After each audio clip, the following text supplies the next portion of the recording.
देखिए इस वक्त हम जो है अरनिया के त्रेवा में मौजूद हैं और ये अंतर्राष्ट्रीय सीमा से चंद मीटर की दूरी पर इलाका है। तस्वीरें सबसे पहले गौरव से कहूँगा आपको बाहर की दिखाएं तो ये बंकर्स हैं। इन बंकर्स की आप चौड़ाई देखिए कि तकरीबन जो है 2-2 फीट जो है वो बाउंड्री वॉल यहाँ पर है, ताकि बंकर से कोई भी जो मोटार शेल है, चाहे 80 mm का हो या 120 mm का, वो अंदर ना जा पाए किसी भी तरह से। इतने ये मजबूत बंकर बनाए गए हैं सरकार की तरफ से, जो लोगों के घरों में और कम्युनिटी प्लेसेस पे बनाए गए हैं, ताकि लोगों की जिंदगी को जो है किसी तरह का खतरा ना हो। मैं गौरव से कहूंगा कि हम अंदर की तरफ चलें ताकि हम आपको दिखाएं कि बंकर्स को जो है किस तरह से तैयार किया गया है। 2017-18 के बाद बड़े तौर पर किसी तरह का युद्ध विराम उल्लंघन नहीं हुआ था, तो ये बंकर जो हैं वो बंद थे, लेकिन अब एक बार फिर जो है इन बंकर्स को जो है एक्टिवेट यहां पर किया गया है। लोग यहां पे झाड़ू लगाकर जो है इन बंकर्स को एक्टिवेट जो है साफ सफाई यहां पर कर रहे हैं, और कोशिश सबसे बड़ी इन लोगों की ये है कि जल्द से जल्द जो है ये बंकर रहने लायक जो है वो बनाए जाएं। यहां पर मैं आपको गौरव को कहूंगा आपको यहां तस्वीरें दिखाएं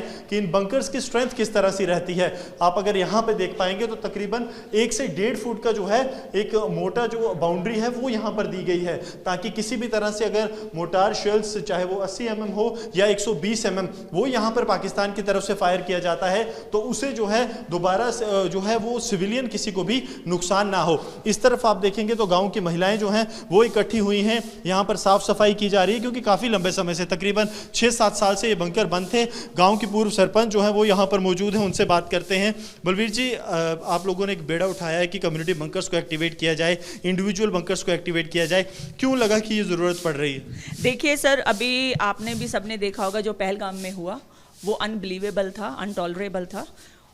और जब से वो हुआ हम लोगों ने अपने आप को प्रिपेयर कर लिया कि कुछ भी हो सकता है, क्योंकि हिंदुस्तान रिटेलिएट तो करेगा ही करेगा, और जब ये हिंदुस्तान जवाब देगा तो सब कुछ ही हिलेगा। तो हम पहले तो लेके चलते थे कि ये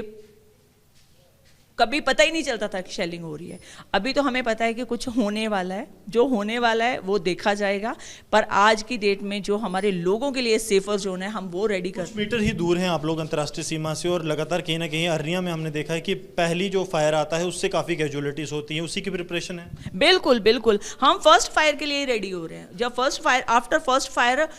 काफ़ी लोग अपने आप को संभाल लेते हैं, जो फर्स्ट वाले फायर आते हैं उसी में ही प्रॉब्लम आता है हमें। तो जो फर्स्ट फायर के लिए हमने अपने आप को प्रिपेयर किया कि अगर कल को कुछ भी हो जाता है तो हमारे लोग जिनके पास इंडिविजुअल बंकर्स नहीं है वो कम्युनिटी बंकर्स को यूज कर सकते हैं। तो यहाँ पे सेफर जोन बनाया जाएगा। मैं आपसे गौरव को कहूँगा आपको दिखाएं कि ये जो है ये पूरी स्ट्रेंथ रहती है, यानी कि इतनी चौड़ी जो है बाउंड्री वॉल्स रहती हैं इस बंकर की, और इससे पार कर पाना जो है चाहे वो 80 mm का मोटार शेल हो या 120 mm का मोटार शेल, उसके लिए बिल्कुल भी पॉसिबल नहीं रहता, मुमकिन नहीं रहता, और आम लोगों की ज़िंदगी जो है वो बच जाती है। इस बंकर की अगर बात करें, ये 2 बंकर्स इकट्ठे हैं क्योंकि कम्युनिटी बंकर है। इसमें जो है अगर शेलिंग शुरू हो जाती है तो तकरीबन 12 से 15 लोग एक तरफ और 12 से 15 लोग एक तरफ, यानी कि कुल जो है 25 से 30 लोग यहाँ पर अपनी ज़िंदगी बचाकर काफ़ी लंबे समय के लिए रह सकते हैं। ये बंकर्स काफ़ी देर से बंद थे, लेकिन अब इन बंकर्स को दोबारा से जो है शुरू किया गया है, एक्टिवेट किया गया है, ताकि लोग यहाँ पर रह सकें। साफ़ सफाई यहाँ पर की जा रही है, बिजली कनेक्शंस दोबारा से जो है रिस्टोर किए जा रहे हैं, कुछ जगह जहाँ पर बल्ब्स की सुविधा नहीं थी वो लगाए जा रहे हैं, यानी कि हर एक चीज़ जो है वो एक तेज़ स्पीड पर यहाँ पर की जा रही है, ताकि पाकिस्तान की तरफ से अगर कोई भी शेलिंग हो तो उसे समय रहते विफल किया जा सके, क्योंकि बाहर जो है ठीक यहाँ से आपको पाकिस्तान का जो है शेलिंग की रेंज में ये आता है ये इलाका, और ये कम्युनिटी बंकर है। तो कहाँ से जो है एडवर्सरी अगर फायर करता है तो उससे कैसे बचा जाए, उसके लिए इस बंकर को इस तरह से तैयार किया गया है कि चारों तरफ से अगर कहीं से भी शेल आता है तो वो शेल यहाँ पर अंदर लोगों की जिंदगियाँ जो है वो ना ले पाए। इसके लिए अब यहाँ पर सरहदी इलाके में पूरी तैयारी जो है वो कर ली गई है।